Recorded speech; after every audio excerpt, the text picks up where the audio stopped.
Number one, it's compaction. Ensure maximum compaction. When you have really compacted your silage and you have ensured that there is no presence of air, oxygen that is, then you are sure that silage will be quality. So that tells you when it comes to supplementation with concentrates, it will again be slightly lower. The cons during the milk stage, that is the right quality of it. In fact, they increase the quality. Wakati iko hiyo maziwa ndio quality inaenda juu.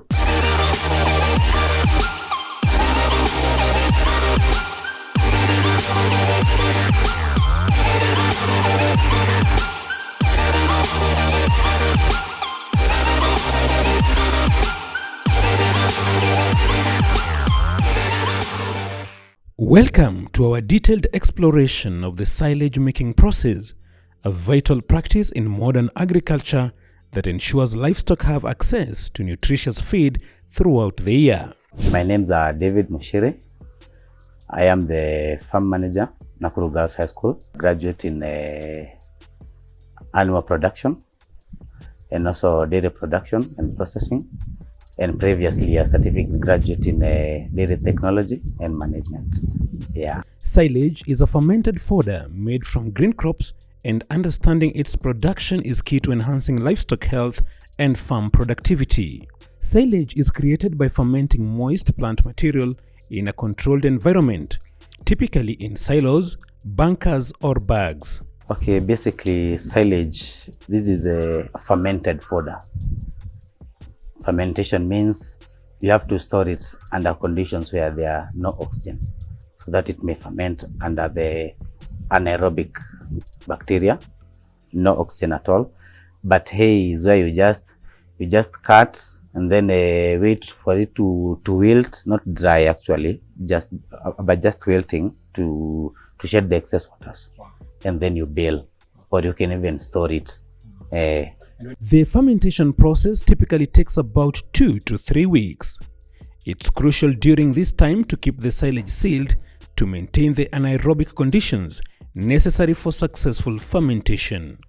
Remember, digestion of a cow, it has to start once feeds in the rumen are fermented.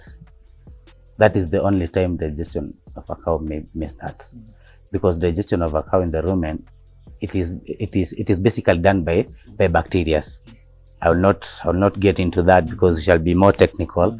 But once a cow feeds, the feeds have to first of all ferment in the rumen so that now they can start being digested. So one advantage of silage is that silage is already fermented. So when you are feeding it to the animal, it means you are speeding up the digestion. You have done some bit of digestion. So that's where comes in the high feed conversion efficiency aspect, an animal feeds, and then after a very short while, it starts now producing milk.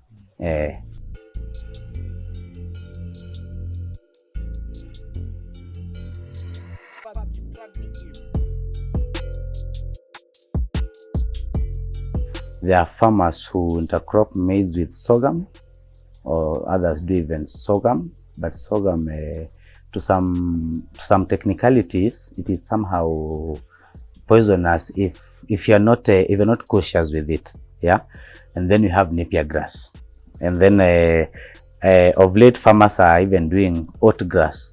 Yeah, those are some of the crops, but mainly maize.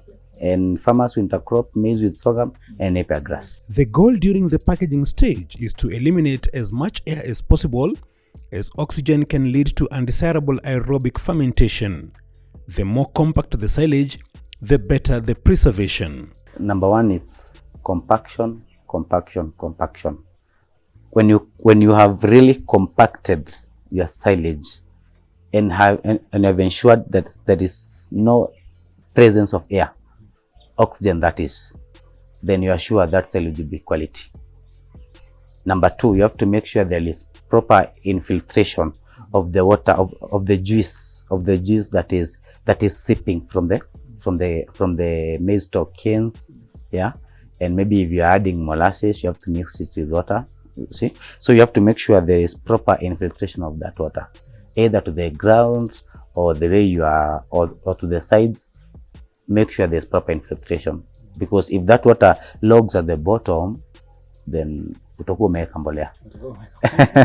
Then if there is no proper compaction, like for us we compact using tractors. One tractor inamwaga na hydraulic, and then another one comes and compacts to make sure there is no oxygen at all. And during the ensiling process, you have to do it in order. If you have laid your silage sheet this way, you cannot just start throwing soil or whatever heavy material you are using to impact weight from all the sides. If you have done it this way, then you have to start your soil or your heavy material on this side, so that you may expel the air. Once packed, the silage undergoes fermentation. This anaerobic process is initiated by natural bacteria present in the forage. These bacteria convert sugars in the plant material into lactic acid, which lowers the pH and creates an acidic environment that prevents spoilage. Number one, in the very basic, you have to have the maize kwa shamba, maybe a crop or something with sorghum, because you can do 100 tons for one animal. It will be uneconomical, to be sincere. But if you have for us, we have 60 heads. So if we do we usually does between 200 to 250 tons. But this year we got a plus, because we have 280 in stock already. So you see, with 60 heads of cattle, 250 tons of silage, bearing in mind we are in a semi-arid region, it serves you best. Yeah. Wow. Plus now the hay that we have in stock. Chopping is essential because smaller pieces facilitate the packing process and help ensure even fermentation. This step also helps in reducing the risk of mold and spoilage during storage. It's also critical. You have to look for machinery that is chopping to small sizes. Na sile inagonga chopping to small sizes. That will ensure mahindi yako imechopiwa to the right size, juu ya tena ng'ombe kukula. Juu ng'ombe basically huwa atafuni sana, ni kumeza. And then during regurgitation, chewing of cud, yeah, that is when now ng'ombe anaanza sasa kuchua ile chakula vizuri, yeah. And then after the chopping, now the transportation, mahali unaweka, you must consider the topography of land. Usiweke mahali maji inasimama, yeah. Na kama you maybe hauna hiyo shamba kubwa ya kuangalia topography, you can do some ridges around. You can do some ridges around to make sure, should there be any surface runoff from the rain, hiyo maji itateremka kando ya silage, itaingia ndani. Ikiingia ndani, bisho silage yako yote imeenda. Your maize also has to have maize. Lazima ikuwe na mahindi, because the bacteria that are responsible for the fermentation, the anaerobic bacteria, they have to be provided with substrate, and the substrate need the sugars, yeah, and need the sugars from the maize, the maize stalk itself, na pia from the maize, the corn. And that's why inaitangwa DAF stage, the stage at which unafaa kuweka silage yako. It should be at a DAF stage, hiyo maziwa, so that hiyo maziwa ita provide, ikifinywa during the compaction, kata spread, so ukikava, the bacteria will feed on those sugars. If your maize doesn't have the maize combs, the corn itself, you may use maybe molasses, or you may sprinkle maize jam. As you are putting more silage, you sprinkle maize jam. As you are putting more silage, you sprinkle maize jam. Yeah.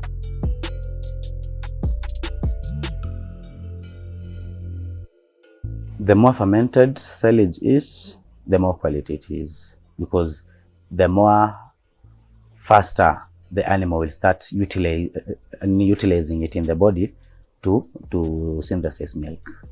That is the good thing. But usually after 21 days of proper ensiling, your silage is ready. But now, like ours, you see, we have the heap that will be fed in the year 2027. So that will be over fermented. But still, still be more beneficial. Yeah, it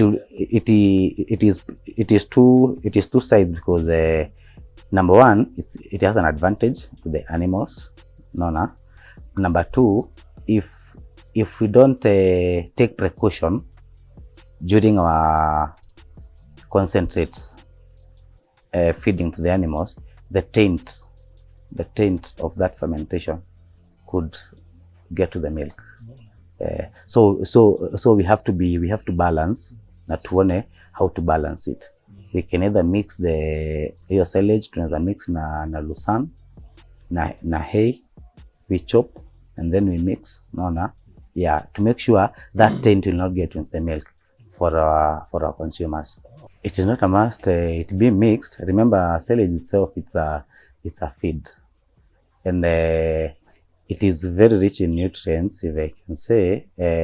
Crude protein ranges between 12 to 15%, you see? Yeah, and then it also has energy to around 10%, because you see the sugars in the maize, and also the maize stalk, and also the molasses maybe at the farmer added, or maybe the maize germ that the farmer added to now stand in if there were no maize combs. Maize comb with corn. The first step in making silage is harvesting the crops. Timing is crucial here. Farmers aim to harvest when the moisture content is optimal, usually around 60 to 70% for corn. The corns during the milk stage, that is the right quality of it. They don't, in fact, they increase the quality. Wakati iko hiyo maziwa ndio quality inaenda juu. Wakati iko hii ingine, wakati imekauka kidogo, the quality then goes down, because it will be quite disadvantageous to the anaerobic bacteria to utilize the sugars ikiwa imekauka kidogo. They have it best wakati iko maziwa. Yeah. During draft stage, in a layman's language, wakulima wengine unasemanga wakati imekausha matawi 3 za chini, 3 to 4 leaves za chini, wakati imekausha hizo, then iko sawa. Ama wakati ndege zinaanza kukula, that's when to come in now for silage, from a layman understanding. But technically at draft stage ni wakati wa maziwa. That is the right stage. Yeah, the right time for. Yeah, because now it will vary when you planted. You cannot specifically say the month or the month. Wesema ati the best time ni mwezi wa 7, mwezi wa 8, mwezi wa 9, na maybe mtu alipanda February. Naona itakuwa imepita. So it is your draft stage depending on when you planted. Yeah. This ensures that the silage will ferment properly. Crops that are too dry will not ferment effectively, while overly wet crops can lead to spoilage. Harvesting should be done promptly to capture the best nutritional value. It will depend with the capability of the farmer, the financial status of the farmer. If you are smart enough, you can hire choppers. Like us, we do hire choppers mounted on tractors. So we shall hire a chopper mounted on a tractor, and then a different tractor for compaction, and then two tipper lorries, the one with the hydraulic system. Yeah, and some farmers will use the local way of a shaft cutter, whereby they go cut all the maize in the shamba, they come heap it somewhere, and then it is being fed manually to a shaft cutter, and then it is being cut where other nini na kona labor ya kusukuma huko mbele, and then a compaction maybe manual with drums full of soil or water or anything heavy to compact. So even for a farmer that maybe starting low, that maybe cannot afford the more like expensive capacity. Yeah. The one that you're talking about. Yes.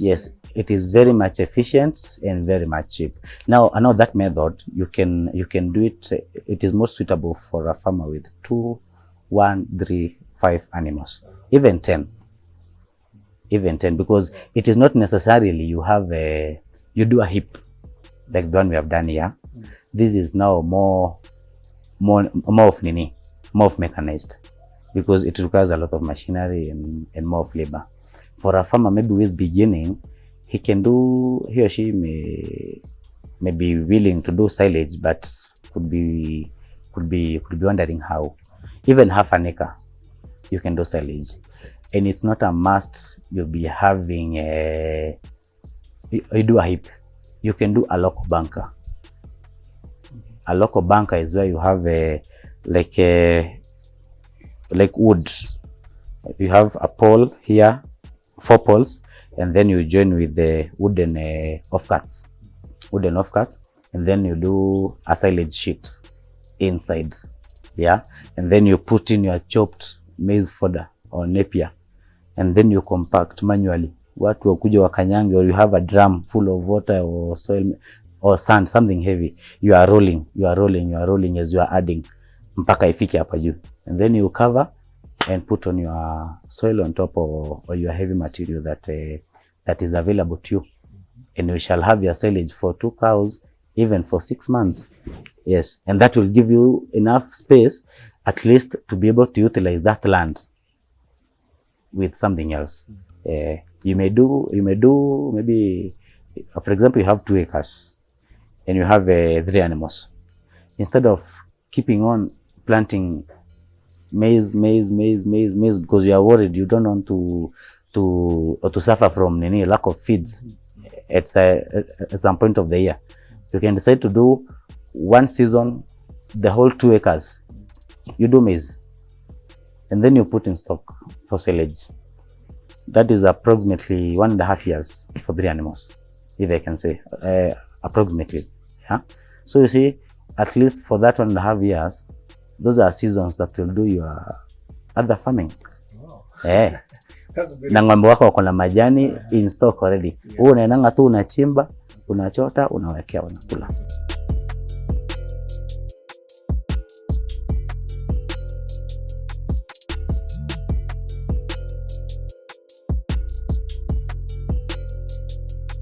It is the most complex, and that's where now the technicality comes in. That's where people hire technical persons to do silage for them, because storage it requires quite some skills, because it does only include the storage at that specific moment you have chopped silage and you have ensiled.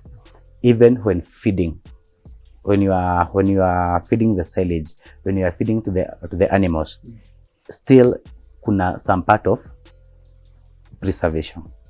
Yes, and that's where comes in a silage should be fed a straight cut. When you wanachimba wanafaa wakate straight cut, sio kuingia ndani.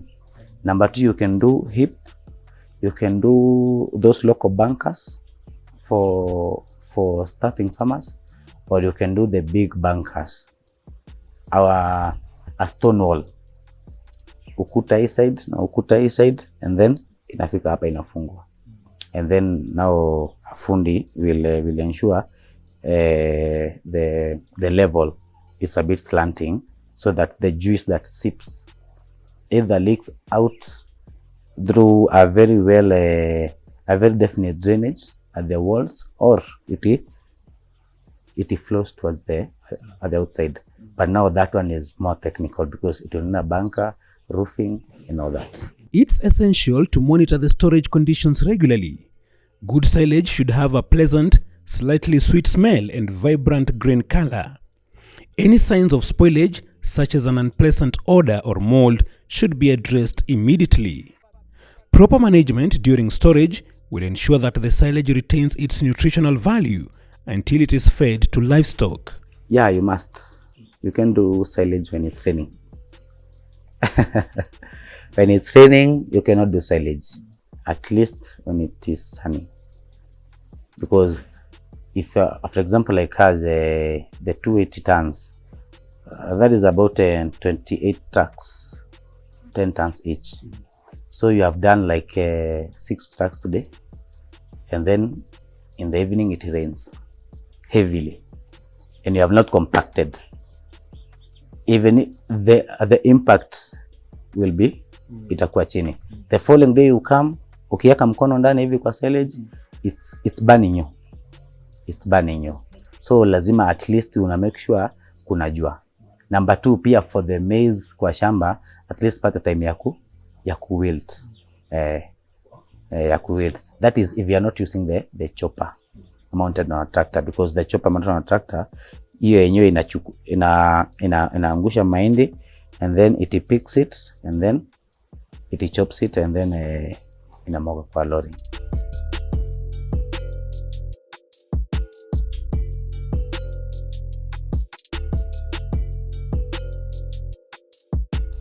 Silage feeding could be the same.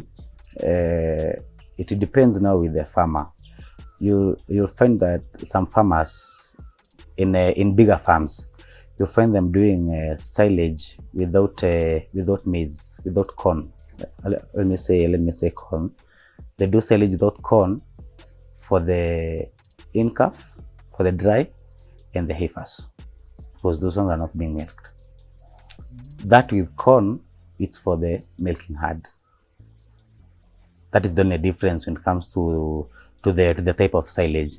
But feeding of silage, now that one depends with your animals. It is primarily made from crops like corn, alfalfa, and grasses, which are harvested at their peak nutritional value. The fermentation process preserves the feed, allowing farmers to store it for use during winter or dry periods when fresh forage is limited.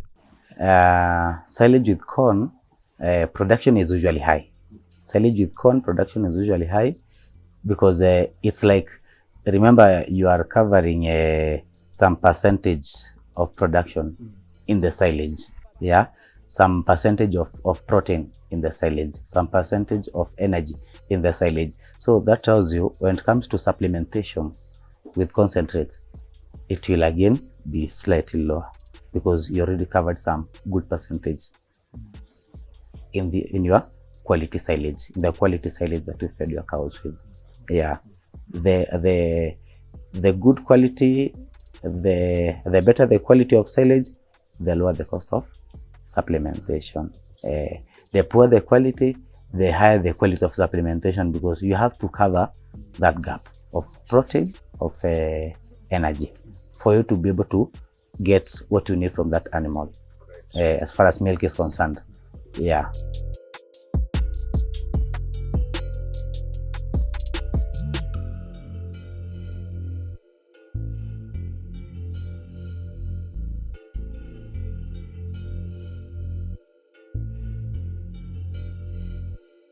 My advice to them would be to ensure maximum compaction.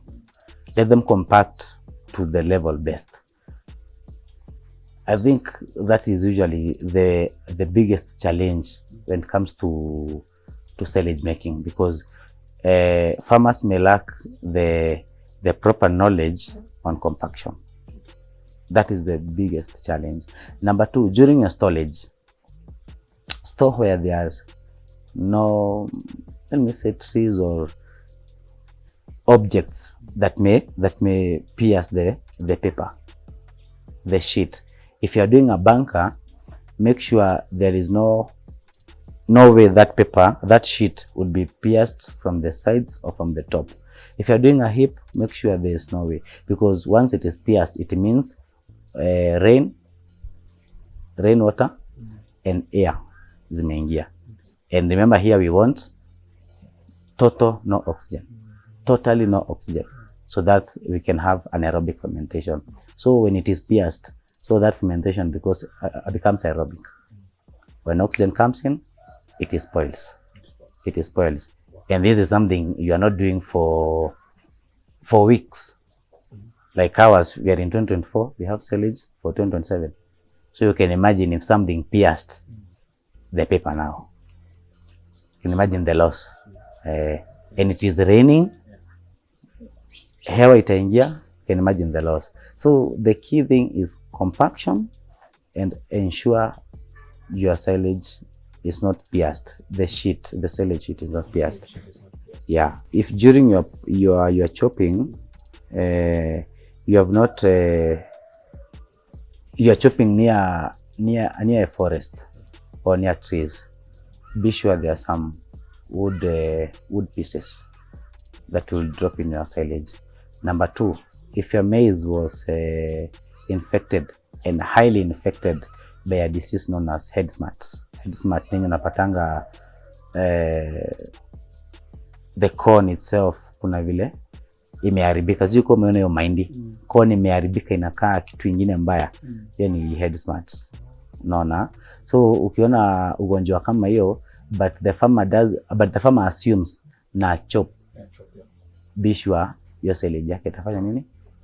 Itakuwa contaminated. Number 3, wakati unaweka silage and maybe it is silage sheet iguzwe na kitu ikuwe pierced, iharibike, ama compaction yako haikuwa mzuri, be sure aflatoxins will be present. And one principle of a cow, garbage in, garbage out.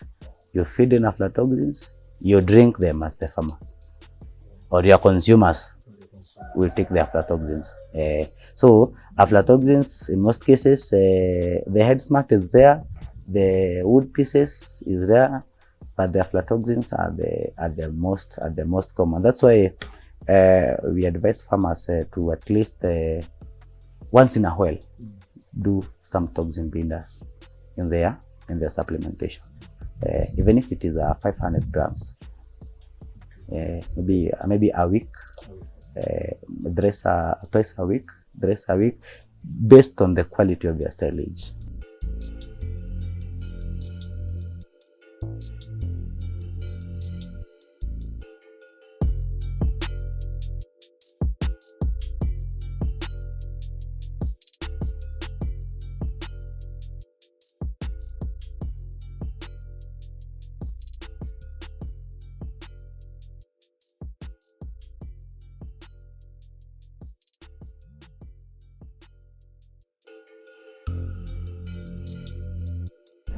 Some years back, we used to have the chopping, the manual chopping, and if a farmer was a bit mechanized, he would use a chopper that is not mounted on a tractor, but connected to the tractor's PTO. So it is chopping as it is throwing somewhere, maybe where you want to do your silage. But now we are having a tractor, a chopper mounted on a tractor. So the tractor are moving one-on-one with a truck or another tractor. So it is making work very easier, and also reducing the possibilities of contamination, right?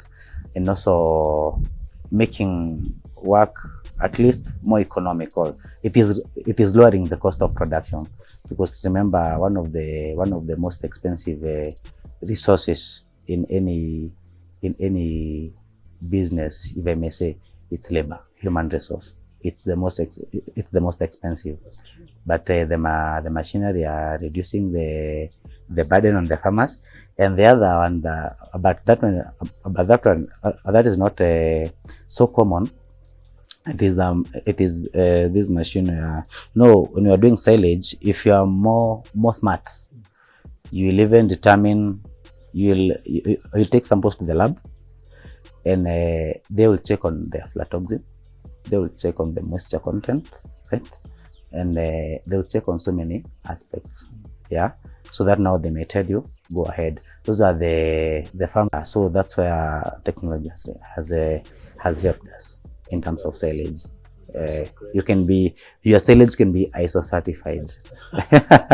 Amazing.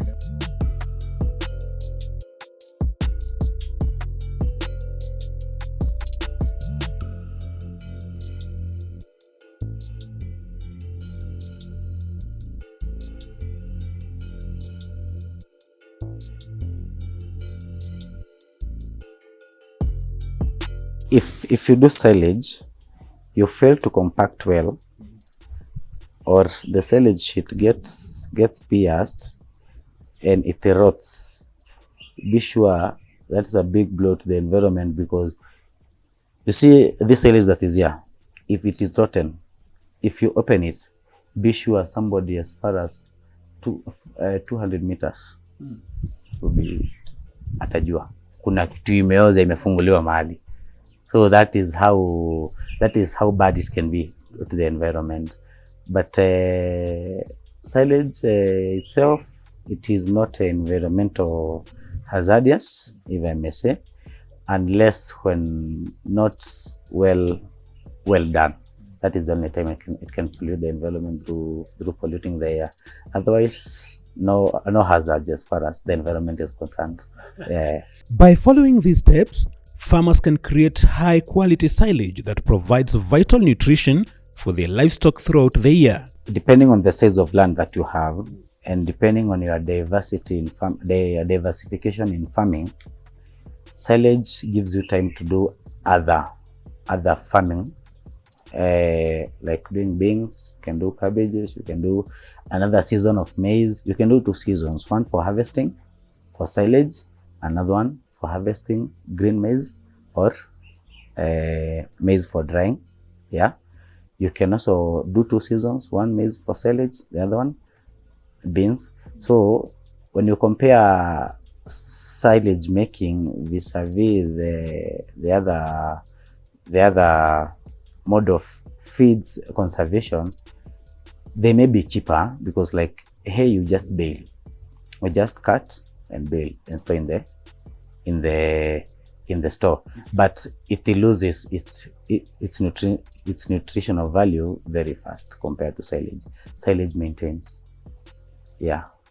silage maintains, and it gives you room to do other things. But for hay, once you plant it, you have planted it. Even if the production cost could be slightly lower, but be sure that land utatumia tena na kitu ingine au utatumia. Napier, the same case. This not only supports animal health, but also contributes to overall farm sustainability.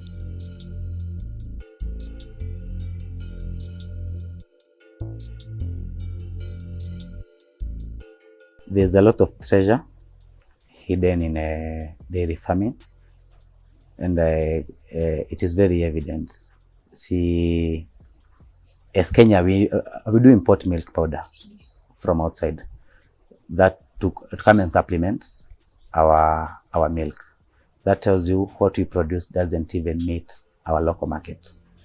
And silage being the widely used forage for the dairy sector, I can tell somebody who is willing to do this just to be smart, make sure the aspects are well done, and there's a gold catch.